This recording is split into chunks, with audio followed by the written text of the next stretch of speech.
Hi, I'm Sherry here at the Himalayan Institute, and I'm going to be doing a short class on balancing, anchoring, restoring vata to balance. So, we are going to do standing poses in this class, and I would want you to stand up. Whatever you're doing, just stand up. Now, take a breath. Put your hands on your tummy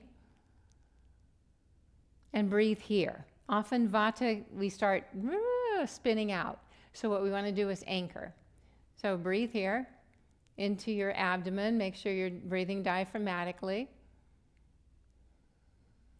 And then separate your knees before we start the standing pose. Well, we are in standing, but before we start formally the standing poses, we're going to activate this area, because oftentimes when vata is out of balance, digestion here, particularly the colon, gets disturbed. So bend your knees, rest your hands just above your knees on your thighs, and as you exhale, round the back. You can see I'm rounding the back and drawing the tummy in just lightly. Just a couple times, just to stir up your digestive fire so it's not cold. Often you get cold when your vata is out of balance. And then come back up to standing. Shake out your wrists, make sure they're fine, roll the shoulders around. And then one more time we'll do this posture, but instead of drawing the tummy in, we're going to lift the pelvic floor. So there's a hammock type set of muscles right at the pelvic floor. Right at the center of that hammock is the perineum. And you want to lift. And some of us know this as mula bandha, but it's not a gripping. It's not so much a binding as an engagement of the pelvic floor, right at the center. And then if you want to draw your tummy in as well, you can, but just lightly, not too much, just to anchor in the lower part of your torso so that we're not just spinning away, so the mind isn't spinning off somewhere. And then come up to standing, and again, just stand for a moment. Feel what's here now. And then let this area breathe. And as you exhale, just slide your hands down a little bit. And as you inhale, slide your hands back up. And feel, as you exhale, you bring your awareness down with your hands. And as you inhale, you bring awareness back to the abdomen. So that we begin to anchor not just in the lower part of the torso, but also through the legs. So we begin to see that there's an energetic movement down as we follow our awareness down, and an energetic movement that comes back up to the abdominal area. So now come back just three more times actually. As you exhale, lift the pelvic floor and draw the tummy in lightly, rounding the back, and as you inhale, release.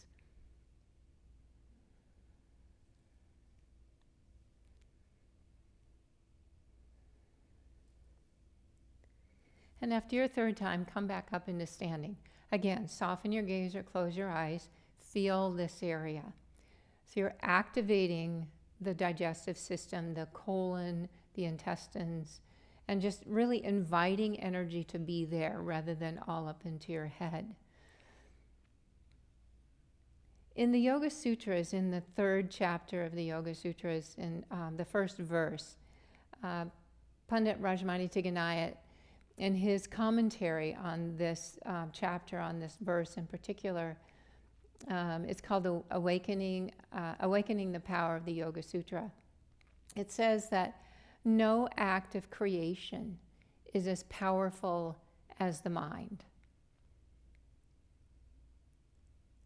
When we have a disturbed vata or an out of balance vata, the mind is dissipated. It's not so powerful. It's weakening the ability of the mind to be clear, to be focused, to know things. And so we want to, by using our body, because the body is in the field of the mind, we use our body to bring it back, to bring it home, to bring that mind home. So what this does, just the little bit that we've done so far, is it starts to bring the mind back from being dissipated, from wandering, from spinning. So it's important to breathe here and anchor through our bodies. And then the mind is rich. In the Bhagavad Gita, it says that the light of the mind can mingle with the light of lights only when it's anchored, and then it can penetrate the darkness. And that's really what we want. We want to not live in the darkness. So there's some more things that we can do to anchor the mind and the body and bring them together, and the breath, the mind, body, and the breath. So if you have a block or a pillow or a rolled up blanket, even if you don't have anything, it's okay. But if you have something, you can put just between your thighs, because once we've done the pelvic floor and the abdomen, what helps us really anchor and stay balanced is those inner thigh muscles, the adductors. So now you press the block, or if you don't have a block or something, you can just engage those inner thigh muscles. Engage them. And then take your hands on your abdomen so you remember to breathe abdominally or diaphragmatically. And as you exhale, bend the knees like you're going to sit down. Actually, this is called Utkatasana. And when I first learned the word many decades ago, actually, it was translated as sitting on nothing. So you're going to sit like you're just sitting on a chair, but there's nothing there. So you have to really use your legs, lift up your pelvic floor, and anchor through those legs. So you go all the way down, anchoring through those legs. And then as you inhale, come back up. And as you exhale, press the block, lift the pelvic floor, and go down again. And as you inhale, come back up. Twice more. Exhaling, lift the pelvic floor, press the block, anchor down. As you inhale, come back up. Make sure you're breathing here. One more time.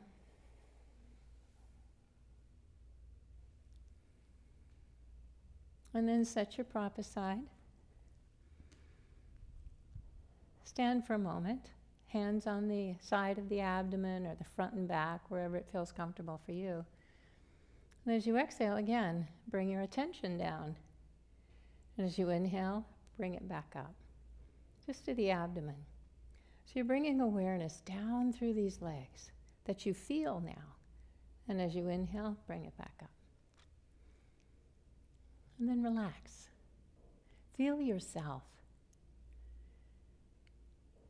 Separate your feet about one leg length apart. Turn your right foot out, your left heel out. We'll do a pose called triangle. So as you exhale, shift your pelvis back to the left, reach out with the right side of your spine, and then release the arm. Breathe, still here. And when you exhale, let your energy press down through your legs to the feet. And as you inhale, bring your awareness back up to the abdomen. And do this once or twice more. And if on an inhale you want to raise that upper arm, you can.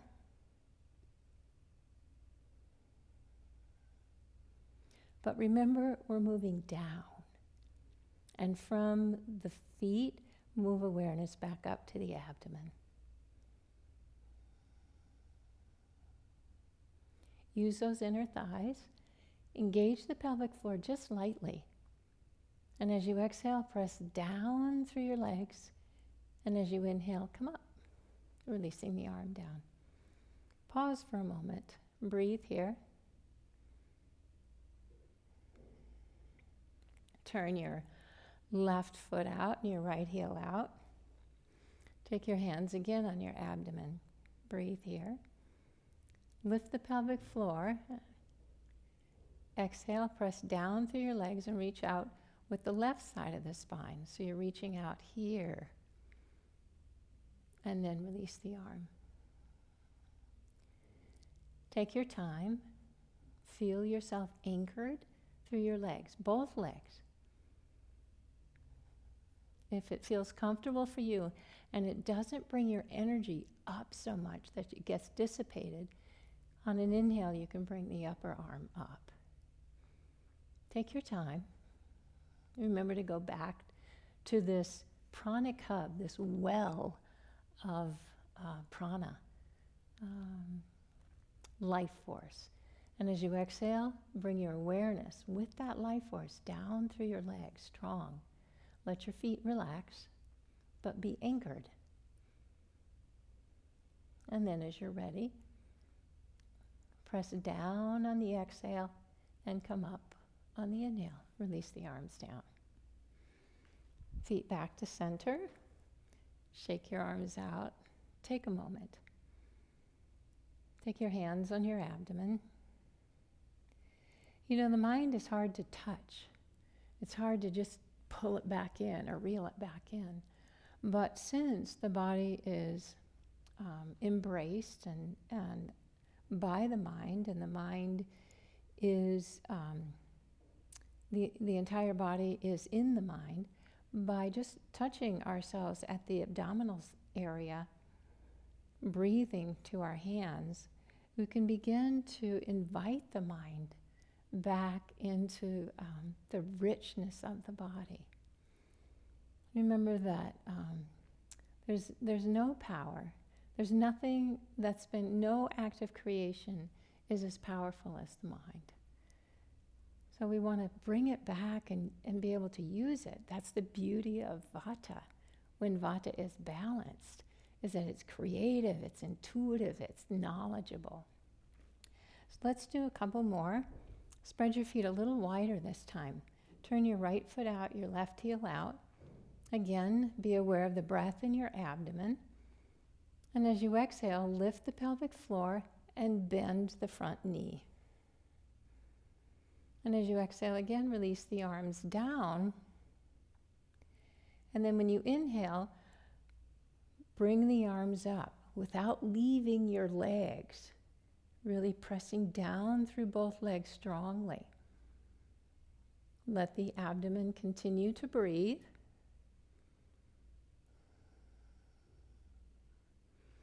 Feel that back heel. Even if it's not on the floor, you can press through it.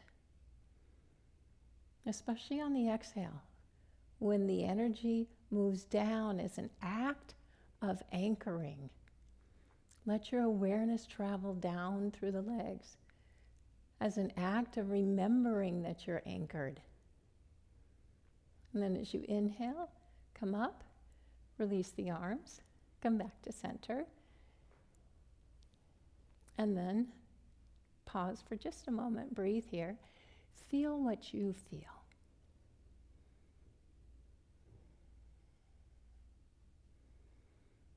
The mind often gets dissipated because we're trying to figure out what we're supposed to feel or what that person wants us to do or say or think. And so sometimes it's just nice just to feel what you do feel. If there's an ache in your tummy, notice that. If your toes hurt, be aware of that. And don't aggravate them. So now turn the opposite direction. Pause for a moment, just breathe. Feel what this is. Notice that your legs are wider now. So your awareness is slightly different as it travels down. It's a little wider awareness. And on your next exhale, bend the front knee. And if you need to unbend it and bend it again, then do that. And then bring your arms down. And as you inhale, without lifting your legs, bring the arms up. Energetically, your legs are still anchored.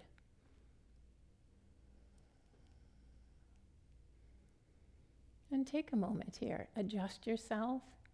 Wiggle around a little bit if you need to. And then find stillness in the pose. Your stillness.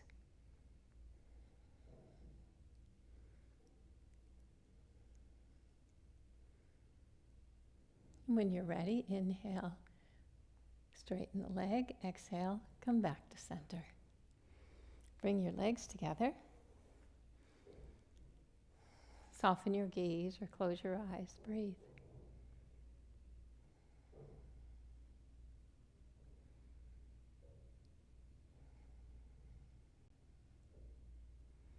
Feel what you feel.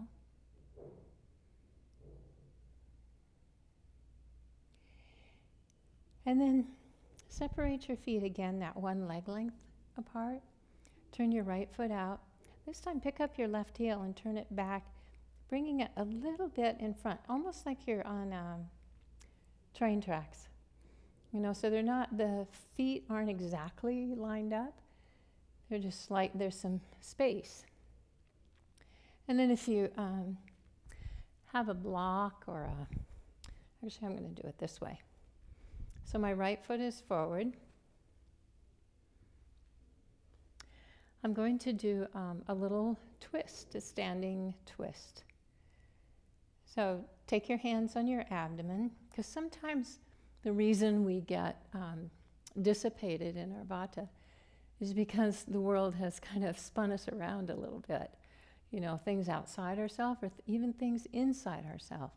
So what we want to do is see how we can turn and yet be anchored. So right foot is front, left leg is back, and as you exhale, turn as you reach down with your left hand.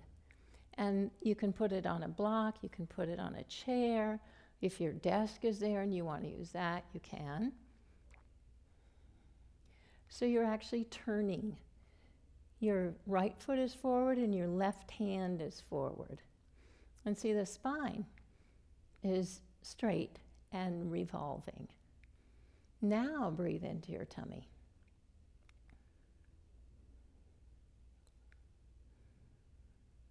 And then come up as you're ready. Pause for a moment, let your spine unwind. And then do the other side. So your left leg is forward, your right leg is back. Turn towards that left foot. Bring the right arm down. Spine is straight and revolving. Breathe here, tummy still breathes. As you exhale, anchor through those inner thighs all the way down to the heels and the balls of the feet, and let the toes relax. Feel that anchor, your root system. Let your spine turn. Let it breathe. As you inhale, you can even travel up the spine towards the base of the skull, the base of the brain. And as you exhale, travel down the spine, down through the legs. And then as you're ready, come up.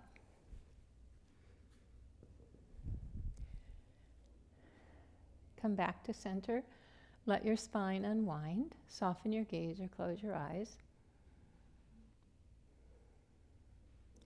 Experience your experience. What is it now for you? So your mind comes home to this experience. You're grounded, you're anchored. And then the power of the mind is there. The beauty of vata, being intuitive and creative and knowledgeable, is there.